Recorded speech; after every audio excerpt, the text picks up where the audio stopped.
যে সে আর তোমাদের গ্রামে যে সে পয়সাগুলো কালেকশন করতে পারবে না, সে প্যারালাইসিসের মতন হয়ে গেছে। এখন কিন্তু এই কোনো রকম তার স্ত্রী ধরে রেখেছে, এখন অনেক কষ্টের মধ্যে বসে আছে, আর সে কথাও বলতে পারছে না।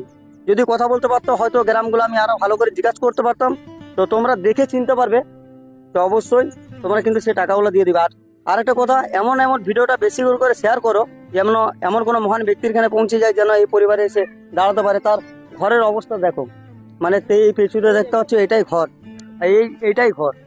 তো তাদের সামর্থ্য নেই যে আরো বাইরে কোথাও চিকিৎসা করাতে নিয়ে যাবে। একমাত্র তোমরা যদি সাহায্য করো বা তোমরা যদি কিছু কিছু করে পয়সা দাও, তাহলে আরো বাইরে কোথাও যেয়ে চিকিৎসা করাতে পারবে বা এই রুগীটাকে সুস্থ করতে পারবে। তোমার ছেলে মেয়ে কজন?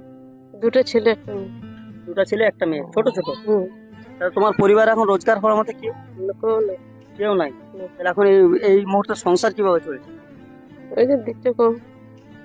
মানে কোনো রকম এই গ্রামের লোকের সাহায্যে সংসারটা কোনো রকম চলে যাচ্ছে।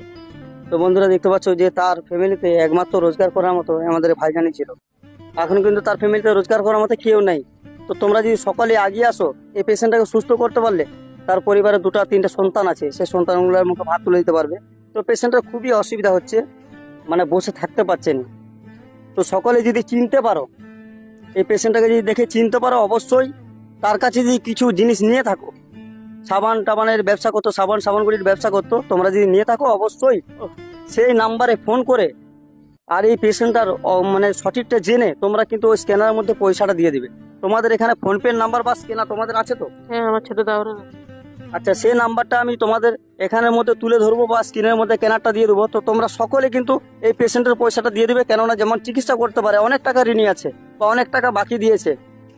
যে আমাকে খবর দিয়েছিল সে বলেছে। তো পেশেন্টটা খুবই অসুবিধা, শুয়ে দাও একটু ধরো, শুয়ে দাও। তো সকলকে বলি যে এইসব পেশেন্টগুলোর দিয়ে একটু আগিয়ে আসো, আর পেশেন্টটা কিন্তু খুবই সিরিয়াস। আর আমি আজকে এসেছি চিঙানি গ্রাম থেকে রাজপুর গ্রামে। তো সকলে যে যেমন পারবে একটু সাহায্য করো। পেশেন্টটা মানে কন্ডিশন খুবই খারাপ, টাকা পয়সা নাই বলে বাইরে কোথাও নিয়ে যেতে পারছি না। আর রাজপুরের গ্রামের বন্ধুদের কাছে একটা আমি হাত জোড় করে অনুরোধ করি যে তোমরা সাহায্য না করতে পারলে ভিডিওটা বেশি বেশি করে শেয়ার করে মানে এমন কোনো মহান ব্যক্তির এখানে পৌঁছে দাও যেন এই পরিবারে এসে দাঁড়াতে পারে। তো সকলকে একটা কথা বলি, অনুরোধ করছি যে ভিডিওটা একটু বেশি বেশি করে শেয়ার করো। স্বামীকে যেমন বাঁচাতে যায়, যেমন একটু বেশি বেশি করে যেমন সাহায্য করবে, আর সাবান দিয়ে লিটে সে পয়সাগুলো যেমন সব মনে করে দেবে।